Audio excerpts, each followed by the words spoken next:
Welcome to our 2023 Power Rankings. This is for week 7. So we've got a bit of a track record, but what we're basing this on is current record, statistics, and also moving forward how we perceive each team. Coming in last, we have the Carolina Panthers. We still believe Bryce Young will be good, but we think he's going to need another year to get used to the NFL pace of play. So this year, leave the Panthers at 32. You could make the case that the New York Giants should be at the last position. In fact, the Panthers' stats are a little bit better, but we base this on Saquon Barkley coming back. Put them at 31.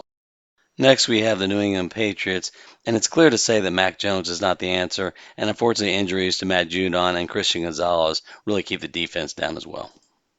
If we were the Patriots, we would plan for next year, try to get a high draft pick with a pretty good quarterback class. 29, we have the Broncos, the team we were the most wrong on in our preseason pick.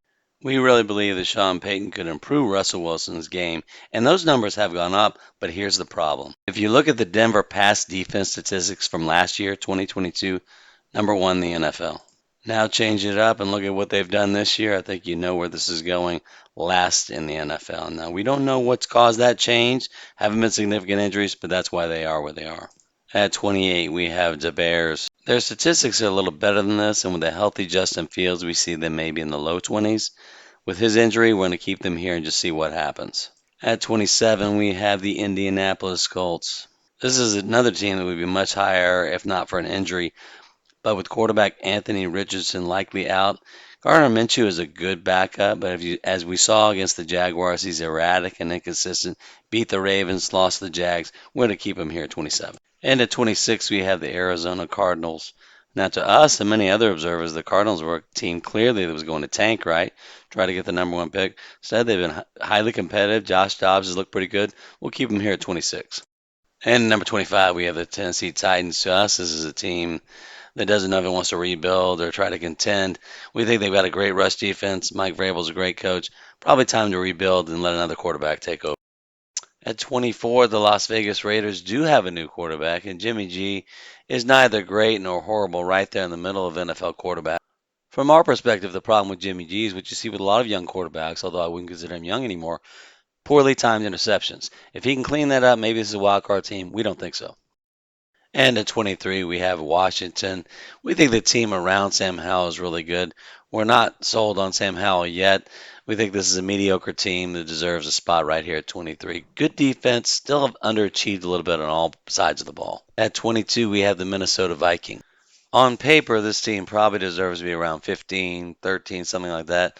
But with Justin Jefferson out and their performance thus far, we think 22 is fair. At 21, we have Green Bay. We think Jordan Love has shown quite a bit.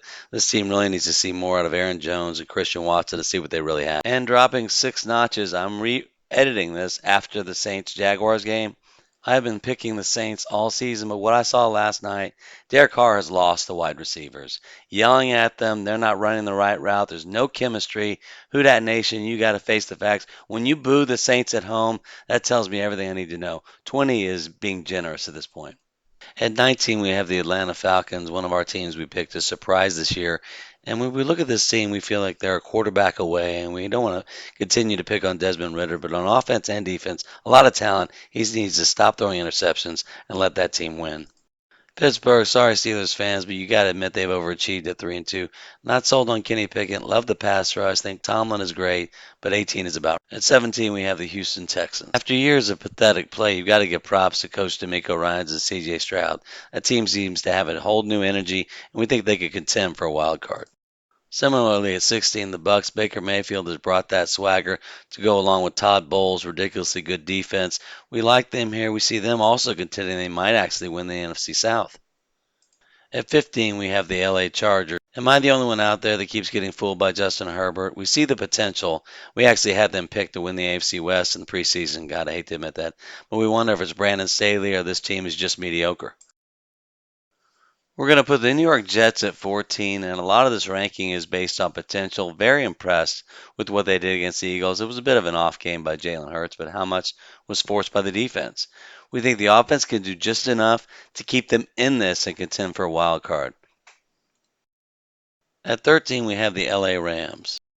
I can already hear the comments saying this is way too high, but if you look at this team, with Puka Nakua and Cooper Kupp returning, and then some surprisingly good play on the defense by people other than Aaron Donald. This team could surprise and contend for a wild card, so we like them here at 13. Go ahead, bring on the comments. At number 12, we have the 12th man and the Seattle Seahawks. Oh, it was just coincidence. I didn't mean to do that. Breakout seasons from Devin Weatherspoon and continued excellence from Geno Smith. Teams have been a little bit inconsistent with that wide receiver duo and Geno Smith doing what he's doing and Pete Carroll coaching that defense. We see them moving up from here. At 11, we have the Cincinnati Bengals. In all honesty, this rating is way too high based on what they've done this season. However, we've seen Burrow play, and we see that calf is now healthy. He can push off. We see the potential is back. This is the team that's contended for the AFC title for the past 2 years. We're going to leave them here at 11. At number 10, we have the other Ohio team, the Cleveland Browns. So every week I heap praise on Jim Schwartz and the job he's done with the Cleveland defense.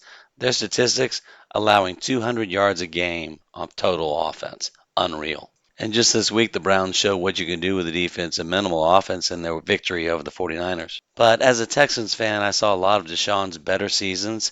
And what I'm seeing now is not the Deshaun that I saw back then. So I'm curious what the offensive limitations are with Deshaun currently. It's simple to us. If he can get that form back, they're a playoff team. If he does not, they're not going to make it. At number 9, we have the Dallas Cowboys. We were high on Dallas to begin the season for two reasons. Adding Stephon Gilmore to pair with Trayvon Diggs, two shutdown corners, then adding Brandon Cooks to go along with CeeDee Lamb, two speedy receivers. We love that combination. Well, the season-ending injury of Trayvon Diggs really brings them down a little bit. We think this was a top 5 team up until that point. We like them here at 9, and that's probably where they'll stay. At number 8, we have the Jacksonville Jaguars, and for Duval, we've seen flashes, but we're concerned right now they're riding on a 3-game winning streak. But a lot of that has been defense and maybe some unforced errors by the other team. We attended the game against Kansas City, and they were not impressive at all, nor were they impressive in the following week against Houston. The Jags did look good on the road at New Orleans, but we question how much of that was New Orleans' poor offense. And at 7, we have the Buffalo Bills. If we had done this 2 weeks ago, they'd probably be 2 or 3. But losing Tre'Davious White and Matt Milano, a shutdown cornerback and middle linebacker, really hurts a dominant defense. We still love the Bills' offense, but we see them right about 7. At number 6, the Baltimore Ravens. The injury bug really hit the Ravens bad early, but we think they're starting to come back and get those players back. We've seen improvement with Lamar with his running is always there with the passing, and the defense has been really impressive. We're curious to see what they do up against another top team, Detroit, this weekend. That'll kind of let us know where they are, but we like them here at 6. At number 5, we have the defending NFC champ, Philadelphia Eagles. In my preseason poll, I had them ranked number 1, but it's very difficult to understand what's going on with this team. They really have not had impressive wins, and they were undefeated up until their loss against the Jets. But I don't see the same dynamic plays that we saw last year, so we're going to keep them at 5 for now. And at 4, we have the defending Super Bowl champ, Kansas City Chiefs. And as good as the Chiefs are with Patrick Mahomes, Travis Kelce, Andy Reid, I just feel like there are 3 teams that are better. And part of this comes from the game I saw in person in Jacksonville. I was not impressed, haven't really been impressed all season. And to clarify what we mean, they're an impressive team. We just don't see them as a slam dunk favorite to reach the AFC Championship game, and they may not even be the number 1 seed. And at number 3, we have the San Francisco 49ers. In our poll last week, 83% of respondents said they felt the San Francisco 49ers were the best team in the NFL. We actually agree with that. So why are they at number 3? Injuries. We're curious to see how Christian McCaffrey comes out of this. They could quickly vault back up to number 1, but for now we're going to have them at 3 because of key injuries to McCaffrey, not to mention Deebo Samuel and offensive tackle Trent Williams. And at number 2, we have the Detroit Lions. No more SOL, no more lovable losers. This team is different from many of the Lions teams we've seen in the past.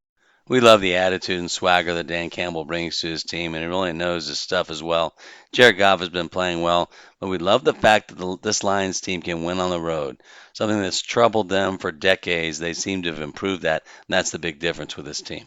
But don't take my word for it. Let's look at numbers. Number 3 total offense, almost 400 yards a game. But where the Lions have made the most improvement is on defense. Look at this, top 10 total defense. And then their pass defense, obviously concerned in this pass-heavy NFL, 7th in yards per attempt, but their rush defense, number 1 in the NFL, allowing less than 65 yards per game. And at number 1, we have the Miami Dolphins. I've already admitted bias. We are based in South Florida. And we know how good the Miami Dolphins offense is. Their yards per game, 500, 498.7. They score 7 points more than the next closest team, the 49ers. To be fair, the Miami defense has not yet been impressive, but in the next couple of weeks, all pro cornerback Jalen Ramsey is returning from injury, and we believe that factor, coupled with the offense, makes this the number one most powerful team in the NFL. And that is our list for week 7. And this is a subjective list, so feel free to hit us up in the comments. Give us your opinion. Just keep it clean. Be positive. Thank you. That's all for this time. Thank you for joining. Please subscribe to our channel, and we look forward to sharing our future videos with you.